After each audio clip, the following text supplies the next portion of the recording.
ಸಾಕಷ್ಟು ಜನ ಆಗಲೇ ಕೇಳ್ತಾ ಇರೋ ವೆರಿಫಿಕೇಷನ್ ಸ್ಲಿಪ್ನ ಯಾವ ರೀತಿ ಡೌನ್ಲೋಡ್ ಮಾಡ್ಕೊಳ್ಳೋದು ಅಂತ. ಮತ್ತು ಸಾಕಷ್ಟು ಜನಕ್ಕೆ ಕನ್ಫ್ಯೂಷನ್ ಆಗಿಬಿಟ್ಟಿದೆ.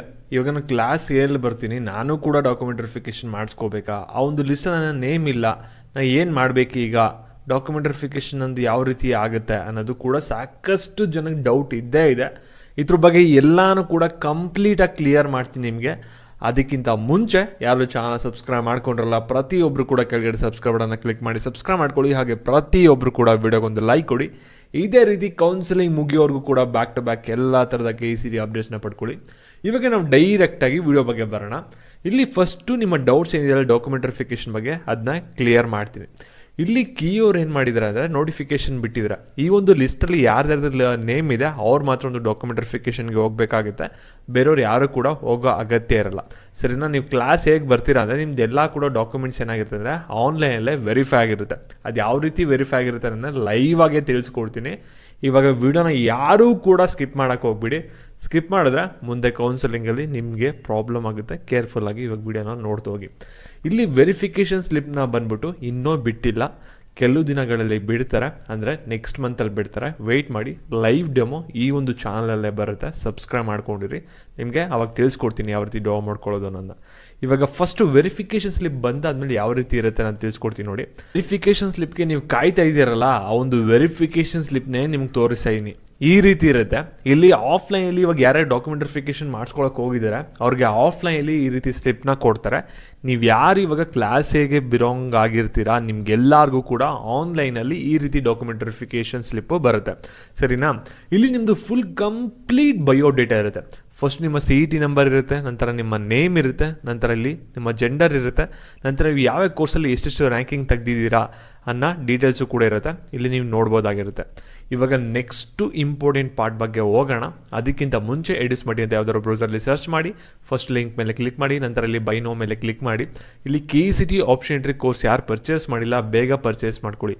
ಯಾಕೆ ಅಂದರೆ ಕೌನ್ಸಿಲಿಂಗ್ ಅಂದರೆ ನೀವು ಆಪ್ಷನ್ಟಲ್ಲಿ ಯಾವ ರೀತಿ ಆಪ್ಷನ್ ಎಂಟ್ರಿ ಕೊಡ್ತೀರಾ ಅದ್ರ ಮೇಲೆ ಅದು ನಿಂತಿರುತ್ತೆ ನಿಮಗೆ ಸೀಟ್ ಅಲಾಟ್ ಆಗೋದು. ಇಲ್ಲಿ ನಿಮಗೆ ಫಸ್ಟ್ ರೌಂಡಲ್ಲೂ ಕೂಡ ಅಪ್ಡೇಟ್ ಸಿಗುತ್ತೆ, ಸೆಕೆಂಡ್ ರೌಂಡಲ್ಲೂ ಕೂಡ ಇಲ್ಲಿ ಕೆಳಗಡೆ ಅಪ್ಡೇಟ್ ಬರ್ತಾ ಇರುತ್ತೆ. ಬೇಗ ಬೈ ಮಾಡಿ. ಯಾಕೆಂದರೆ ಮಾಕ್ ರೌಂಡ್ ಆದಮೇಲೆ ಪ್ರೈಸ್ 500 ಇನ್ಕ್ರೀಸ್ ಆಗುತ್ತೆ, ಫಸ್ಟ್ ರೌಂಡ್ ಆದಮೇಲೆ ತಿರ್ಗಾ ಇನ್ಕ್ರೀಸ್ ಆಗುತ್ತೆ, ಆ ರೀತಿ ಇನ್ಕ್ರೀಸ್ ಆಗ್ತಾ ಹೋಗುತ್ತೆ. ಬಿಫೋರ್ ಆಪ್ಷನ್ ಎಂಟ್ರಿ ಸ್ಟಾರ್ಟ್ ಆಗಿಂತ ಮುಂಚೆ ಬೈ ಮಾಡಿ. ಡೆಫಿನೆಟ್ಲಿ ನಿಮಗೆ 200% ಯೂಸ್ ಆಗುತ್ತೆ. ವಿಡಿಯೋ ಬಗ್ಗೆ ಬರೋಣ. ಇಲ್ಲಿ ಕೆಳಗಡೆ ನೀವು ನೋಡ್ಬೋದು ಡಾಕ್ಯುಮೆಂಟ್ ಲಿಸ್ಟ್ ಅಂತ ಕೊಟ್ಟಿದ್ದಾರೆ. ಅಂದರೆ ಇಲ್ಲಿ ವೈ ಅಂದರೆ ಈ ಒಂದು ಡಾಕ್ಯುಮೆಂಟ್ಸ್ ನೀವು ಕೊಟ್ಟಿದ್ದೀರಾ ಹೇಗೆ ಅಂತ ಅರ್ಥ ಬರುತ್ತೆ.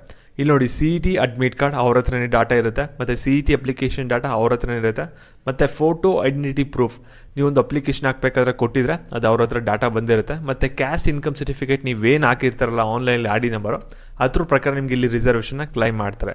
ಸರಿನಾ? SSLC ಮಾರ್ಕ್ಸ್ ಕಾರ್ಡು ನೀವು SSLC ರಿಜಿಸ್ಟರ್ ನಂಬರ್ ಹಾಕಿದ್ರೆ ಅಲ್ಲೇ ಆಟೋ ಫೆಚ್ ಮಾಡ್ಕೋತಾರೆ. ಮತ್ತು 12th ಮಾರ್ಕ್ಸ್ ಕಾರ್ಡು ನಿಮ್ಮದು PUC ರಿಜಿಸ್ಟರ್ ನಂಬರ್ ಹಾಕಿದ್ರೆ ಆಟೋ ಫೆಚ್ ಆಗುತ್ತೆ. ಸರಿನಾ? ನಿಮ್ಮ ಸ್ಟಡಿ ಸರ್ಟಿಫಿಕೇಟು ಇಲ್ಲಿ ನಿಮ್ಮ ಸ್ಟೂಡೆಂಟ್ ID ಏನು ಹಾಕಿರ್ತಾರಲ್ಲ ಅದರಲ್ಲಿ ಡೀಟೇಲ್ಸ್ ಸಿಗುತ್ತೆ. ಇಷ್ಟು ಒಂದು ಮಿನಿಮಮ್ ಡಾಕ್ಯುಮೆಂಟ್ಸ್ ನೀವು ಸಬ್ಮಿಟ್ ಮಾಡಿರಲೇಬೇಕಾಗುತ್ತೆ. ನೀವು CET ಅಪ್ಲಿಕೇಶನ್ ಹಾಕಬೇಕಾದ್ರೆ ಇಷ್ಟು ಡಾಕ್ಯುಮೆಂಟ್ಸ್ ಕೊಟ್ಟಿದ್ರೆ ಇದೆಲ್ಲನೂ ಕೂಡ ಅವರು ಆನ್ಲೈನಲ್ಲೇ ಅಲ್ಲೇ ವೆರಿಫೈ ಮಾಡ್ಕೋತಾರೆ. ಮತ್ತು ನೀವು ನೋಡ್ಬೋದು ಇಲ್ಲಿ 7 years ಓದಿರೋದಕ್ಕೆ ಇಲ್ಲಿ ಎಲಿಜಿಬಿಲಿಟಿ ಕ್ಲಾಸ್ A ಬಂದಿದೆ. ಸರಿನಾ? First reservation. ನಂತರ ನೀವು ನೋಡ್ಬೋದು ಕ್ಯಾಟಗರಿ ಬಂದ್ಬಿಟ್ಟು 2A ಇದೆ ಇನ್ಕಮ್ ಸರ್ಟಿಫಿಕೇಟ್ ಪ್ರಕಾರ. ನಂತರ ನೀವು ನೋಡ್ಬೋದು ರೂರಲ್ ಕೋಟಾ ಇದು ಇಲ್ಲ, ರೂರಲ್ ಕೋಟಾ ಬಂದ್ಬಿಟ್ಟು ಇದಿರೋದಿಲ್ಲ. ಮತ್ತು ಕನ್ನಡ ಮೀಡಿಯಮ್ ಇದು ಕೂಡ ಇಲ್ಲ. ನಂತರ ಹೈದರಾಬಾದ್ ಕರ್ನಾಟಕ ಈ ರಿಸರ್ವೇಷನ್ ಕೂಡ ಇಲ್ಲ. ಜಮ್ಮು ಆ್ಯಂಡ್ ಕಾಶ್ಮೀರ ಅದು ಕೂಡ ಇಲ್ಲ. ನೆಕ್ಸ್ಟ್ ನೀವು ನೋಡ್ಬೋದು ಇಂಪಾರ್ಟೆಂಟ್ ಆಗಿ ಸೂಪರ್ನರಿ ಕೋಟಾಗಿ ಎಲಿಜಿಬಲ್ ಅಂತ ಕೊಟ್ಟಿದ್ದಾರೆ. ಏನಕ್ಕೆ ಎಲಿಜಿಬಲ್ ಅಂತ ಕೊಟ್ಟಿದ್ದಾರೆ ಅಂದರೆ ಇವ್ರದ್ದು ಇನ್ಕಮ್ ಬಂದ್ಬಿಟ್ಟು ನೀವು ನೋಡ್ಬೋದು 1,93,000 ಇದೆ ಇನ್ಕಮ್ ಸರ್ಟಿಫಿಕೇಟಲ್ಲಿ, ಅದರಿಂದ ಎಲಿಜಿಬಲ್ ಆಗಿದ್ದಾರೆ. ಆದರೆ ಸಿಗುತ್ತೆ ಅನ್ನೋ ಗ್ಯಾರಂಟಿ ಇರಲ್ಲ. ಯಾಕಂದರೆ ನೀವು ಆಪ್ಷನ್ಟಲ್ಲಿ ಯಾವ ರೀತಿ ಕಾಲೇಜಸ್ ಕೊಡ್ತೀರಾ ಅದ್ರ ಮೇಲೆ ಡಿಪೆಂಡ್ ಆಗುತ್ತೆ. ಆ SNQ ಟ್ರಿಕ್ಕು ಕೂಡ ನಿಮಗೆ ಇಲ್ಲಿ ಆಪ್ಷನ್ ಟ್ರಿಕ್ ಕೋರ್ಸಲ್ಲಿ ಇದೆ, ಬೇಕು ಅಂದರೆ ಬೈ ಮಾಡಿ ನಿಮಗೆ ಯೂಸ್ಫುಲ್ ಆಗುತ್ತೆ. ಇವಾಗ ನಾವು ಬ್ಯಾಕ್ ವಿಡಿಯೋ ಬಗ್ಗೆ ಬರೋಣ. ಇಲ್ಲಿ ಮೇಯ್ನಾಗಿ ನೋಡಿ, ನೀವು ಡಾಕ್ಯುಮೆಂಟ್ ವೆರಿಫಿಕೇಷನ್ ಮಾಡಿಸ್ಕೊಳ್ಳೋದು ಅವರೆಲ್ಲ ಕೂಡ ವೆರಿಫೈ ಆಗಿದೆ ಅಂದರೆ ಮಾತ್ರ ಇಲ್ಲಿ ನಿಮ್ಗೆ ಬಂದ್ಬಿಟ್ಟು ಇಲ್ಲಿ ಸೀಕ್ರೆಟ್ ಕೀ ಅಂತ ಕಾಣ್ತಿದೆಯಲ್ಲ ಇದು ಜನ್ರೇಟ್ ಆಗುತ್ತೆ. ಇದಿಲ್ಲ ಅಂದರೆ ನೀವು ಲಾಗಿನ್ನೇ ಆಗೋಕ್ಕಾಗಲ್ಲ. ಸರಿನಾ? ಇದು 8 ಡಿಜಿಟ್ ಯೂನಿಕ್ ಕೀ ಬಂದಿರುತ್ತೆ. ಒಬ್ಬೊಬ್ರಿಗೂ ಕೂಡ ಇದು ಡಿಫ್ರೆಂಟ್ ಆಗಿರುತ್ತೆ. ಇದು CET ನಂಬರ್, ಅಪ್ಲಿಕೇಶನ್ ನಂಬರ್, ಇದು ಸೀಕ್ರೆಟ್ ಕೀ ಆಗಿರುತ್ತೆ.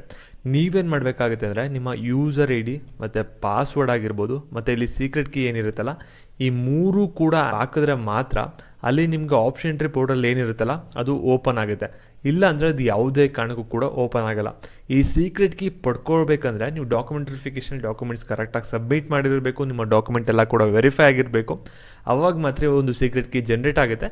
ನೀವು ಆಪ್ಷನ್ ಎಂಟ್ರಿ ಮಾಡೋಕ್ಕೆ ಎಲಿಜಿಬಲ್ ಆಗಿದ್ದೀರಾ ಅಂತ ಅರ್ಥ ಬರುತ್ತೆ ಈ ಒಂದು ಸೀಕ್ರೆಟ್ ಕೀ ಎನೇಬಲ್ ಆಗಿತ್ತು ಅಂದರೆ ಮಾತ್ರ. ಇದ್ರ ಕೆಳಗಡೆ ನೀವು ನೋಡ್ಬೋದು ನಿಮ್ಮ ಕ್ಲಾಸ್ 12 ಮಾರ್ಕ್ಸ್ ಇರುತ್ತೆ, ಕ್ರಾಸ್ ವೆರಿಫೈ ಮಾಡ್ಕೋಬೋದು ಎಲ್ಲ ಕೂಡ ಕರೆಕ್ಟಾಗಿ ಬಂದಿದೆಯಾ ಇಲ್ವಾ ಅನ್ನೋದು. ಮತ್ತು ಇಲ್ಲಿ ಯಾರು ವೆರಿಫೈ ಮಾಡಿದರೆ ನಿಮ್ಮ ಡಾಕ್ಯುಮೆಂಟ್ಸ್ ಅದೊಂದು ಕೂಡ ಡೀಟೇಲ್ಸ್ ಇರುತ್ತೆ. ಇಷ್ಟು ಒಂದು ಡೀಟೇಲ್ಸ್ ನಿಮಗೆ ವೆರಿಫಿಕೇಷನ್ ಸ್ಲಿಪ್ಪಲ್ಲಿರುತ್ತೆ. ಈ ಒಂದು ವೆರಿಫಿಕೇಷನ್ ಸ್ಲಿಪ್ಪು ನೀವು ಹೋಗಿ ಅಡ್ಮಿಷನ್ ಆಗ್ತಿರಲ್ಲ ಅಲ್ಲಿವರೆಗೂ ಕೂಡ ಬೇಕಾಗುತ್ತೆ. ನೀಟಾಗಿ ಜೆರಾಕ್ಸ್ ಮಾಡಿಸ್ಕೊಂಡು ಇಟ್ಕೊಂಡಿರಿ ಒಂದು ಕಾಪಿನ, ಸರಿನಾ? ಮತ್ತು ನೀವು ಎಲ್ಲ ಡೀಟೇಲ್ಸ್ ಕೂಡ ಕರೆಕ್ಟಾಗಿದೆಯಾ ಅಂತ ಒಂದ್ಸಲಿ ಫಾಸ್ಟಾಗಿ ವೆರಿಫೈ ಮಾಡ್ಕೋಬೇಕು ವೆರಿಫಿಕೇಷನ್ ಸ್ಲಿಪ್ಪು ಡೌನ್ಲೋಡ್ ಆಗಿದ ತಕ್ಷಣ. ಆಮೇಲೆ ಏನಾದರೂ ರಿಸರ್ವೇಷನ್ ಏನಾದರೂ ತಪ್ಪಿದೆ ಅಂದ್ಬಿಟ್ಟು ನೀವೇನೋ ಆಪ್ಷನ್ ಎಂಟ್ರಿ ಎಲ್ಲ ಸೀಟ್ ಅಲಾಟ್ಮೆಂಟ್ ಆದಮೇಲೆ ಹೋದ್ರೆ ಕೀ ಹತ್ರ ಅವ್ರು ಯಾವುದು ಕೂಡ ವ್ಯಾಲಿಡ್ ಮಾಡಲ್ಲ. ಅದಕ್ಕೋಸ್ಕರ ರಿಸರ್ವೇಷನ್ ಎಲ್ಲ ಕರೆಕ್ಟಾಗಿದೆಯಾ ಮತ್ತು ಎಲ್ಲನೂ ಕೂಡ ಕರೆಕ್ಟಾಗಿ ಇಲ್ಲಿ ಕ್ಲೈಮ್ ಆಗಿದೆಯಾ ಅಂತ ನೋಡ್ಕೊಳ್ಳಿ. ಅದ್ರ ಬೇಸಿಸ್ ಮೇಲೆ ನಿಮಗೆ ಅಲ್ಲಿ ಸೀಟ್ ಅಲಾಟ್ ಆಗೋದು ಅದಕ್ಕೋಸ್ಕರ. ಮತ್ತು ನಿಮಗೆ ಇದೇ ರೀತಿ KECT ಅಪ್ಡೇಟ್ಸ್ ಬೇಕಂದರೆ ಚಾನಲ್ ಸಬ್ಸ್ಕ್ರೈಬ್ ಮಾಡ್ಕೊಳ್ಳಿ, ಹಾಗೆ ವಿಡಿಯೋ ಒಂದು ಲೈಕ್ ಕೊಟ್ಬಿಟ್ಟು ಎಲ್ಲರಿಗೂ ಕೂಡ ಶೇರ್ ಮಾಡಿ. Thank you.